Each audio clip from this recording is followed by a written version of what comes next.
Dun dun dun dun. No more reviews, that shit is getting old. Time for a new segment called the Ironprince News. Yeah, I'm kind of lame. But really, let's see how this goes. I'm just going to talk in what I consider to be interesting in general, hence thus news.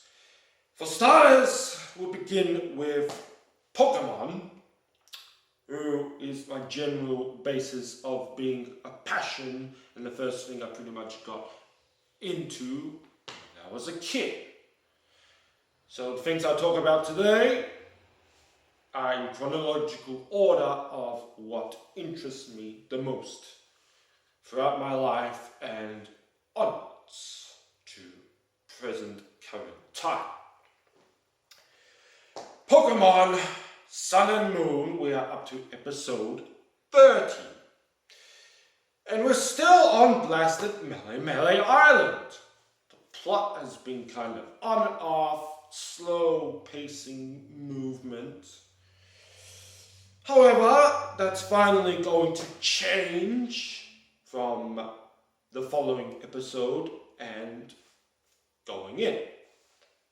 Now first, as I said, these are not reviews. I go straight to the point.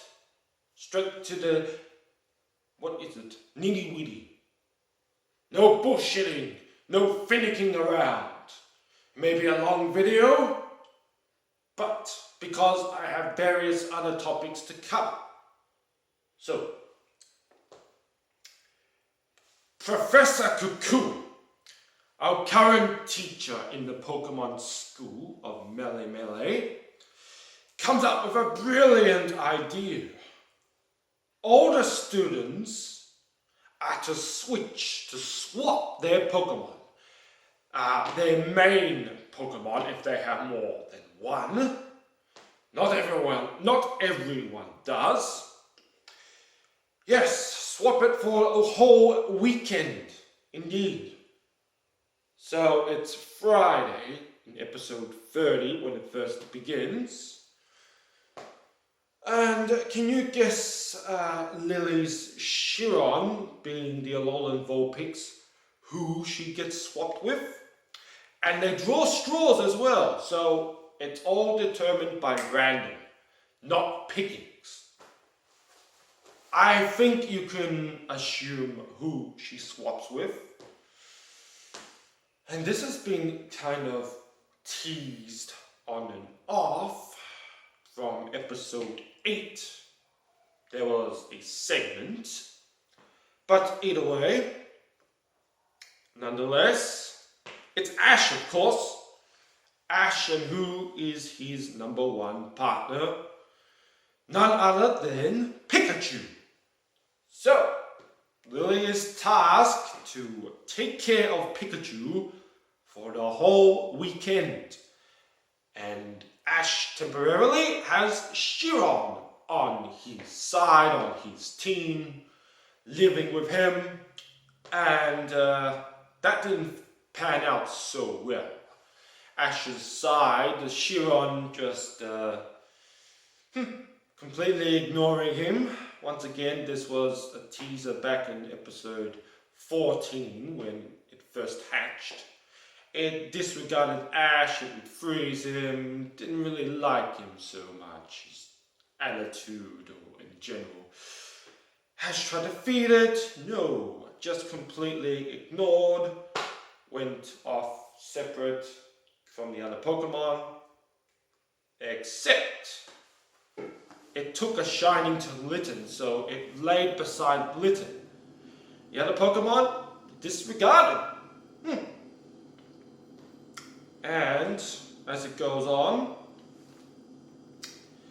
they go out with Chiron and still disregarding food, disregarding this, but Litten gets to her. I assume Chiron is female, just like that Popplio it's female. Well, you may see what I'm getting with this, but anyway. So yeah, Litten hands Chiron a piece of fruit, and Chiron decides to eat it. So she gets encouraged by Litten. I don't know, everyone's some fools for bloody saying Litten was female and all this, and constantly in the subtext, the subtitles, they refer Litten to male. It's a male, for crying out loud. If the subtitles refer to it as a male, and they precisely translate it from Japanese, it's a freaking male, alright? If it was a female, I wouldn't mind. But yeah, if it was a female, I wouldn't mind, but I'm just saying it's a male.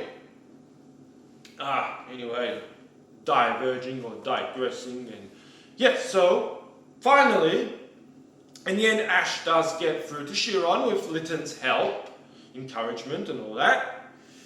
Training session. Ash decides that he's going to train Chiron with the time he has with her to become stronger.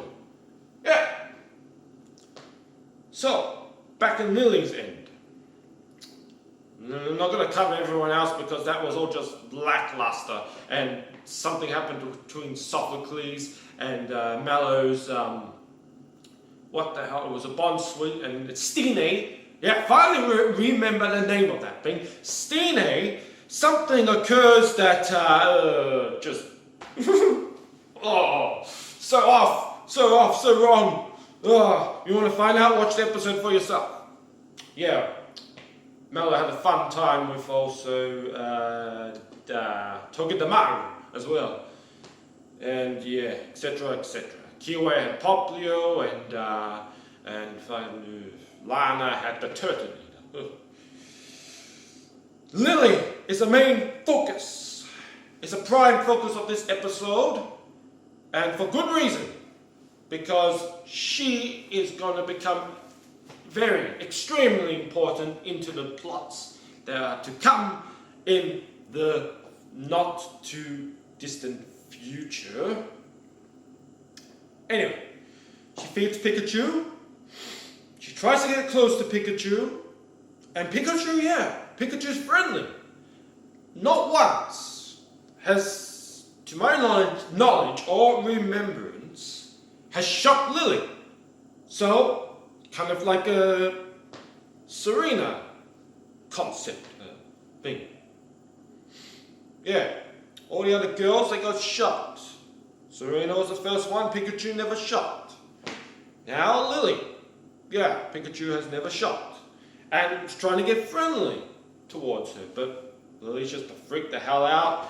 She decides, okay, I'm going to study Pikachu's behavior, you know? What is it like? What does it like? What this and this? So she sees Pikachu playing in the playground with the other Pokemon, and at the same time, yeah, she feeds Pikachu, and she comes to the conclusion, okay, well, the best way for me to know Pikachu is like, and then she just tries to think like Ash, you know, gonna think like Ash, and that's gonna do with battling. So she challenges her butler, being James in the Japanese version, and God knows I forgot what the hell the dumb one was. I did change it because of the two James, you know, James from Team Rocket and whatever.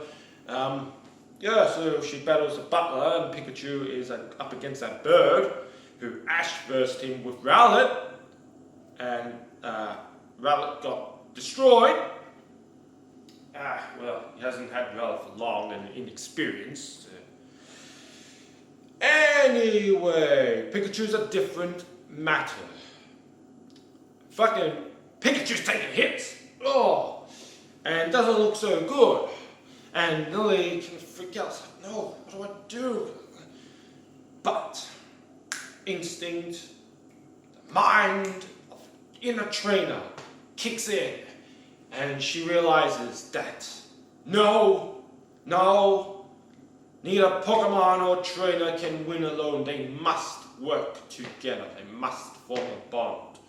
And she goes to Pikachu. Pikachu, do you trust me? And Pikachu's like, yeah. And I was like, come on, I'm ready. Let's do this. Lily finally gets into the mood and gives orders to Pikachu, quick attack. And I think it was also Thunder Shock, ultimately defeating that Oricoro bird. Lily won. And that was her first battle, I think. No, she had some battles, but this is kind of... I was against like Team Rocket, she had Chiron, but it was this kind of unfair, disadvantaged battles. But through the help of Pikachu, she defeated the butler. Oh, and the next thing that transpired, oh my god, it was like natural, it was like instinct. Neither were thinking. Pikachu leaped onto Lily's arms, and Lily was hugging Pikachu. And then, just like Chiron, she realized what? She didn't freak out. She hugged Pikachu back, and that's it. 2 Pokemon now, Chiron, Alolan Vulpix, which is officially hers, and Pikachu temporarily borrowed. She can touch. She comes back to school after the weekend, right? And Pikachu's on her shoulders and stuff, and everyone's, whoa, okay, wow, that is major development. Yeah, nice. And then, was it Ash suggested or Lily? Anyway, they have Ash and Lily, it finishes a mini battle, Pikachu versus Chiron, because Ash, I think he said he was training Chiron as well, so don't know the outcome of that battle. It probably would take it easy, not go too serious, but Pikachu more experienced, so you would think Pikachu would win. Pikachu has Iron Tail, which is a Steel type move, and Chiron is an Ice type solely, so, oh my god. It would be Ice Fairy if it evolved into Ninetales. But that's it, that's the end of that episode. And yes, following, I think from 31 onwards, we are finally going to Akala Island. Yes, Akala Island, here we come. And I don't see Kukui anywhere. Does he not come with us? But we do see a new face, of course, new island, new faces and new challenges. Who remembers Olivia? Played Sun and Moon. She is supposed to be the Grand Trial Master, user of the rock types. And instantly something's different about her. And I'm not just talking about that she has Lycanroc midday form as opposed to Lycanroc midnight form. She appears at the school and all the students are there, like our whole cast of characters. Yes, the whole school concept is continuing what seems from island to island. So we have our main cast, being of course Ash, Lily, Mallory, Sophocles, Kewai, and Lana. Yes, we are all gonna stick with that all the way through to the end of this series. Has she replaced Kukui? Is she the new teacher? That's what I'm speculating. I don't see Professor Kukui anywhere. Either that or she is the principal of this new school, the facility, the building, you know. But if she isn't the principal, then who the heck? Oof, we are in store for a lot of surprises as more totem battles are finally coming. We've only had one so far with the bloody Gumshoe and the bloody Grand Trial himself, Hala. Now we're going to battle Wishy-Washy, and apparently Lana's going to be with Ash, and I don't know what's going to happen. They're both going to get Waterium Z, or Ash doesn't even need one right now. He doesn't have a water type. Give it to Lana, and she uses it with Popplio, and and then Marowak. We're going to battle Marowak, looks like, or something, of course, which is supposed to make Kewai's trial. And he already has a Fire Z. He doesn't need to take part in it. And then the grass one, you know, and then of course the final test of the island, Olivia herself. All to come. all to come. A new opening as well. And oh my god, the theme, at least for the Japanese one, is the same one using in the 20th Pokemon movie, or the very original theme from day one. Oh my god, and they show clips, I think some clips from the movie, and recaps from the Sun and Moon series, and that speculates my theory even more, that perhaps we are now in an alternate universe. This is not the same one from Black and White or X and Y or whatever followed before. This is a different version of Ash Ketchum. Does that mean this movie ties in with Alola and does for the first time, or maybe whatever second time, this movie could be canon? Or they develop it even further because we don't have Misty and Brock. We have these two other trainers. I think I've covered it already. Yes. And I think I've talked enough about Pokemon. It's 15 minutes. So that's it for the Pokemon news. And now we go into Dragon Ball. What do we talk first about Dragon Ball? We have good old XENOVERSE 2, and DLC 4-pack is coming. It's on its way, it's almost here. And what do we get in DLC pack? We get another version of Trunks of Future Trunks from the Black Ark. We get Super Saiyan Rage Trunks. Oh, with a spirit sword and everything. And Vegeta, Super Saiyan Blue Vegeta is also in the mix. And, of course, Zamasu, fused Zamasu, he's in it as well. But the thing that excites me the most, I deemed for it.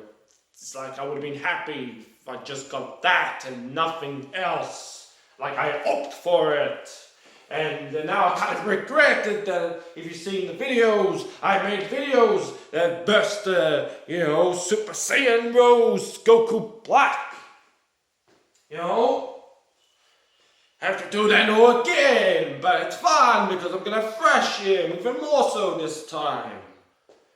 So, I think you can guess what that is. Super Saiyan Blue Vegeta with the traditional classic blue outfit! Yes! Yes! Just don't stuck it. They don't just limit to Resurrection F outfits that we have not seen for a long time. No, Dims have gone all out! This could be the final hurrah, the final shebang, the DLC. So Vegeta and Kakarot in their traditional outfits. Thank God. Thank the gods, like I have one other version of Super Saiyan Blue, Vegeta in the blue outfit in Dokkan Battle. And I couldn't get the other one. I got that in the other account, and instead I got back my original strength one, the very first I got, and I didn't make a video of. And that's enough digressing. We also get some mini packs, some outfits, some Super Souls. So preset outfits for Vegeta and Kakarot, and ironically it should. He'll have the Gallic Gun or the Super Gallic Gun, and should have also the Final Flash because he used those moves. Yes, he did use those moves in the arc and stuff, and until now, those have been my two favorite moves when it comes to Vegeta. Yes. Yes, indeed. We also gonna get a Super Saiyan 4 costume pack. Not transformation, but like an outfit, we can pretend we power up to Super Saiyan 4 because of the aura of the Super Saiyan. If we get the hair, we better get Vegeta's freaking Super Saiyan 4 hair at least. I mean, we have a blue one, but if we get Super Saiyan 4, it looks like base Vegeta's kind of hair, but it's got like a mullet and the long hair at the back, and that's fine. We can use that normally. We just have a longer hair version of Vegeta. But, oh yes. Not just Kakarot. Do not just limit and base it to Kakarot and just give us his version of his red fur and pants and boots. No! The crimson red Vegeta, not this pinkish, gay looking furry one. And well, yes, the bodysuit's fine. We have the pants. The GT outfit of Vegeta is already in the game. So we have the pants, we have the boots, we kind of have the gloves, but when he becomes Super Saiyan 4, he has the full gloves like the white ones, except they're grey. We need the top half, at least the top half, and the hair, and the tail. Apparently they'll be separate. You can attach them separately or something. We are getting a lot of stuff. Oh my god. As this news bulletin segment has reached the 20-minute mark. Okay, we move on. The manga chapter version also dropped out. Oh, 3 things in one day that was. Oh, the Sunday. Yesterday here down under, but Sunday over there for you guys was Saturday night or whatever. Chapter 25. Do not know what I prefer, the manga or the anime now. Kakarot mastered Super Saiyan Blue and is somehow able to keep up with the bloody Zamasu fusion, and all this shit goes down to the point he tries to use the Hakai, destroy, freaking destruction like Beerus, and the exclusive trait move that only the god of destructions are supposed to know. What the hell? But the bloody Zamasu has all these portals and grabs Mai unknowingly and holds her hostage, so Kakarot has to hold the attack. Already, he was like trying to, half of his body was bloody getting evaporated, and shit turns the fan as he beats Kakarot, and he has Kakarot, and Mai is there, and Trunks intervenes, and Trunks no Super Saiyan rage. I don't know if that's gonna happen still, or what the hell. But he does slice through Zamasu. Ironically, that still happens. And the fusion's supposed to be up anyway. Unlike the anime, the manga, despite one being no, because Zamasu not seen as a Kai, so so much contrast. They're supposed to separate, but they don't want to separate, so they become one again. And Trunks even stabs Black through the damn chest, and the Black rises up like what the? It's like he's not supposed to be immortal. He became immortal when he became fused with Zamasu because they're technically the same body, so the genes and the blood and all that was joined into one. What? So Black gets up and the sword is there. He blasts Trunks away and Trunks is down for the count. And Mai, of course, she's already down for the count. And Kakarot is in trouble with the scuff. And Zamasu freaking, when he's merged again, he makes copies of himself somehow. What the fuck is going on? Vegeta's had enough. He's like, he sees Trunks, he sees Mai out of commission. Kakarot there, he's like, you motherfucker! He becomes Super Saiyan Blue. Charges! But you think he's gonna strike Zamasu? He kicks Kakarot! and Kakarot is freed. And the next thing, that did not occur in the anime, but it could still, because it may tie in with the hyperbolic time chamber blow-up kind of theory. Oh, yeah. Vegeta has a new move, and it could be more powerful than the Final Flash. An updated version of it. It is Gamma Flash! Yes, I think it was. The Gamma Flash, which I can't get into the scientifics of it, but it like can create black holes and all this stuff. It's immensely powerful. It blows all the copics and muscles to bits. And then the guy's like, we use this opportunity to escape. Nope. Nope. Because of the immortality, Zamasu returns. More freaking copies! Then what is this? Make it cooler all over again? That's the end of the chapter. Have the contrast to the anime. The change of this giving more Kakarot bloody...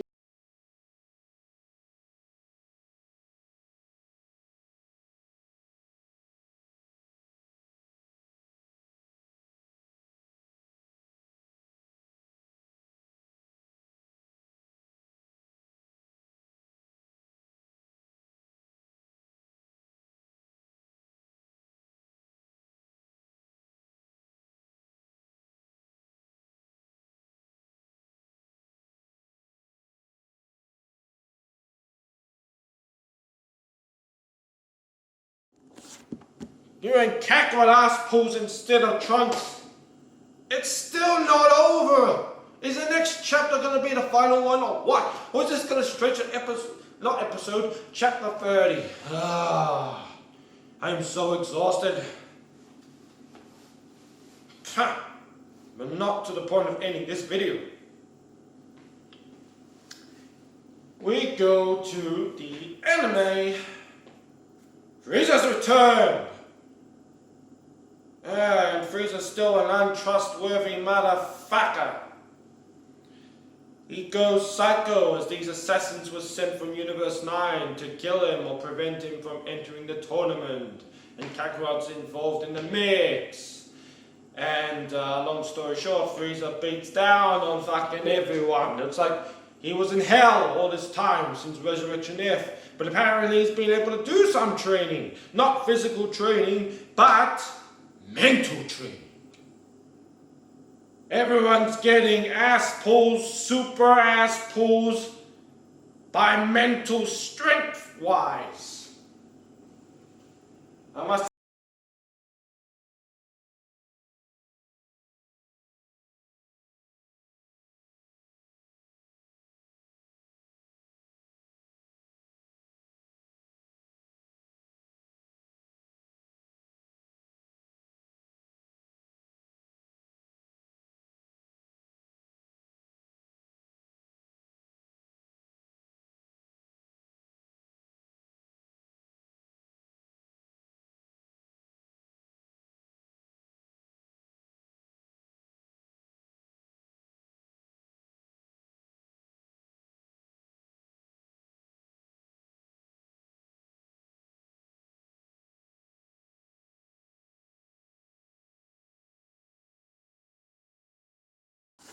yes, I must admit, even Universe 6, Caulifla became Super Saiyan 2 in 2 episodes back to back.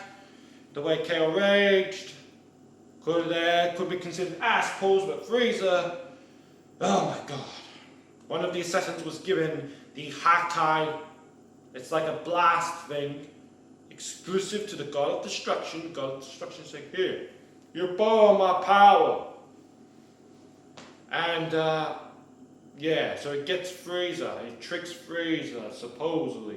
And Frieza's in the Hakai blast, and it's like, Frieza, gonna be evaporated, annihilated from all existence. The thing is, but the Hakai blast, it doesn't just kill you, it destroys you completely. You don't exist, you cease to exist. And even though Frieza has the halo still and all that, already, if you die while you're alive, while you have a living body, but you still have the halo, you die permanently. Not even Dragon Balls can bring you back. Yeah. Now, in the midst of it all, Frieza escapes. He's like, just joking. And he condensed the damn Hakai Blast and made it, to his own. He controlled it. Kind of like Kakarot Super Saiyan God in the Battle of Gods arc, not movie. He condensed one of Beerus's bloody blast. And you can guess what Frieza did with this blast. He's turning on Kakarot, of course. So Kakarot, it seems like he's been engulfing into blast and he's gonna be annihilated. And Frieza's like, well, you're supposed to be more powerful than me. Well, let's see if you can escape it. I did. And Kakarot is not. Kakarot is not even, I don't know, he's struggling. He's not even transforming. He's not even trying. It's like, what the heck? But Frieza is free to do whatever he likes. So, boom! Kill here, kill there. It's a fun field day, And one of the assassins like, no, enough! We'll tell you where we are from. We'll tell you. And Frieza's like, silence. I prefer you to be silent. God of Destruction, Universe 9. Kai, Universe 9. Supreme Kai. Crystal Ball, what is taking so long? And Frieza's like, hello, gentlemen. I was like, what? Frieza got a communicator from one of the bloody assassins and holding on to it, and he's like, well, yes, I got this communicator so I can talk to you. Frieza, you dirty bastard. You can see where this is going. How about can I join your Universe 9 instead? So he tries to strike a chord, a bargain with it, because they were going, no, you gotta rat us out to Zeno, because what they're doing is naughty. He's just like, no. And the Kai is like looking at the book and is, I don't see anywhere here that we can get other fighters from other universe to join our team. And the God of Destruction, he's very indecisive, which is a bad trait. I have a friend like that. Don't mention names. But he's a psychopath. He comes in this universe, he's gonna destroy everything, he's gonna destroy this and that, and hello, you're God of Destruction, you could wipe him out at any time. And Frieza's like, well, I stay here, I stay there, it doesn't matter. Universe 7 will be wiped out, but yes, I will be a valuable asset if I fight for you. Too much time. Thank God, interruption. Beerus and Wish show up. He's like, we're out of time. Deal's off.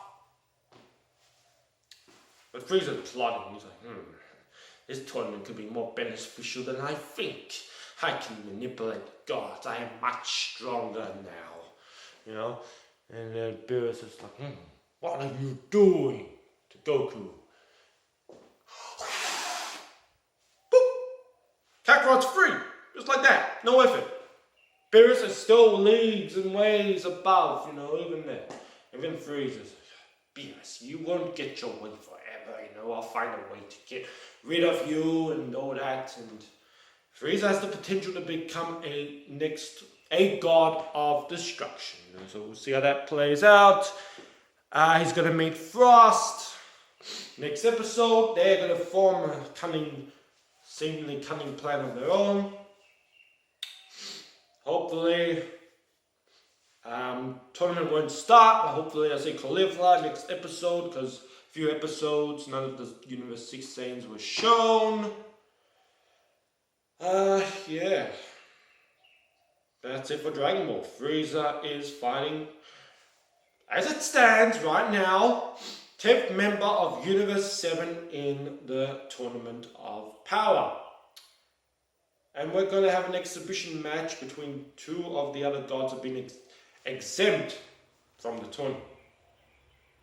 So that's going to be fun. And there's a Yogurt in the bloody mix. That's going to be even more fun. But yeah, that's it for Dragon Ball news. Now, finally, we get on to, if you've seen one of a couple of the earlier videos of mine, Life is Strange. Fantastic choice-based game where you can rewind and do things over and make ultimate final decisions.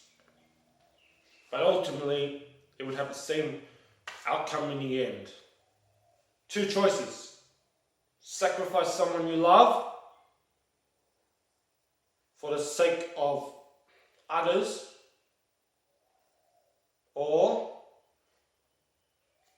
sacrifice others for one you love, but supposed to be ultimately destined to die because you've cheated the destiny by messing up with the time and all that.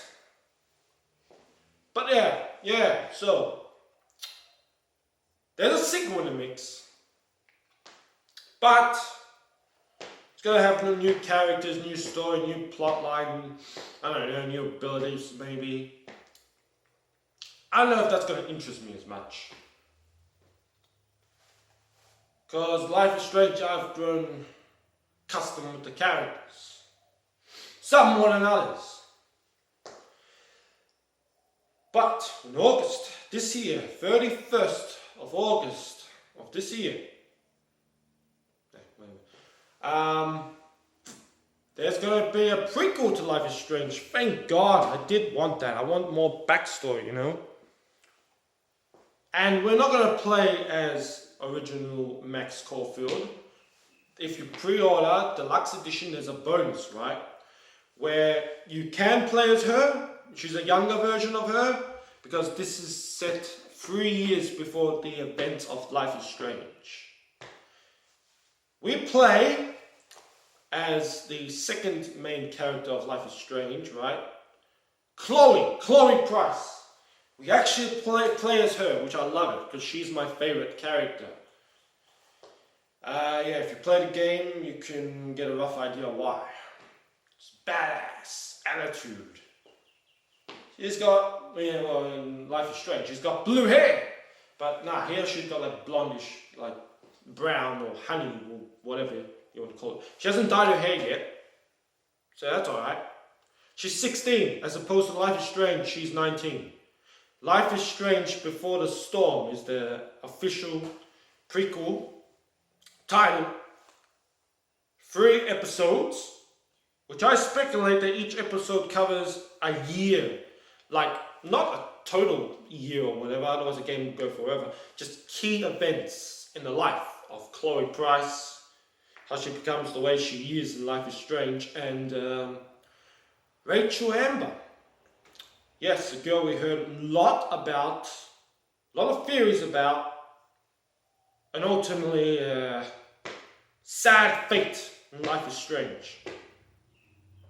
We get to know somewhat more about her in the prequel, which is good. I think we can choose which way we want relationship, how exactly she bonds with Chloe. There's going to be set choices. The story's going to go a certain way. But we can influence some of the decisions we make. But unlike Life is Strange, where Max had the rewind powers, we're not going to have any powers. I don't think so. No. And that Chloe doesn't have powers. So the choices we make, we have to think extremely more carefully. There's no going back. Once you make a bloody choice, unless you reset the game or whatever. I assume there's more than one save file or whatever, you know. Life is Strange had 3 save files. So here it'll probably be the same. But yeah, Chloe is a lot more reckless and badass teenager with attitude compared to Max, who's shy, reserved as she begins. But through using her power and all that, she changes. She becomes more assertive, depending on which direction she takes, which timeline and not to get on the nitty gritty, yeah, alternate timelines and all that. Different versions of her. So yeah, Chloe, when we first, well, the youngest version of her that we've seen is when she was 14. Her best friend was Max. I think they were childhood friends and all that. Her father was killed in a car crash. And in Life is Strange, Max went back in time through the ability of photo hopping. She gained the ability, she could jump inside a photo. And in the set barrier of within the photo, the frame, she could change an event that ultimately would create an alternate timeline or universe that would impact a future. She changed it originally, like the keys. She chucked it out the window, you can do that. And Chloe's father was saved. Alternate timeline. Max, popular, confident, all this brash and all this. Complete opposite to what she normally is. Or what she was intended to be. In her version that we start off with. But Chloe, there's a downside. Years later, she is in a car crash and she is paralyzed. And ultimately, she's dying very slowly, and you have the decision to euthanize, let things be, where she would hate you until she dies. But you jump back into the original timeline because things are messed up. William being alive is just not, Chloe's father, William being alive is just not worth it. But that still exists. That timeline still exists, it's not getting wiped out. But original timeline, he was killed. Impacted Chloe severely and greatly. She became a punk ass. She eventually dyed her hair, got into trouble, mischief, got expelled, from school, Blackwell Academy. Her mother, remarried. I don't know how long I've made this game should, I think, explore all that. It's going to cover the course of the 3 years. Has to. Makes logical sense in my book. Chloe lost her father, impacted her greatly. She blamed everything, angry, reckless, life choices. But she still has that softer side. She still cares about someone else, like Rachel Amber. So, it's not completely heartless and all that. So, I guess you can see where I'm going with this, why she is my favourite character already. There's a 20-minute gameplay of it. I can link it, description below, check it out for yourself, but I'm looking forward to this game. Oh yeah. So yeah, she's 16 there. If it covers the course of the 3 years, by the end of it, she's 19. And Max, when her father died, or Chloe's father died, Max also left town. Her parents decided to skip town, and they didn't see each other. They didn't keep in contact 5 years. So that also impacted Chloe greatly, severely. Yeah. So we'll see. More backstory. Awesome. Love it. But actually, if Chloe is your favorite character, you play as him. So yeah. Alright. I think this news bulletin has gone on long enough. Thank you for joining me. Yes, I'll catch you soon when I have some other news to report and whatnot, and whatever I deem to be interesting or satisfactory to talk about. Once again, thank you for joining me. I hope you have a good day, night, or evening, or whenever the hell you're watching this. This has been the Ironprince News. Bye-bye.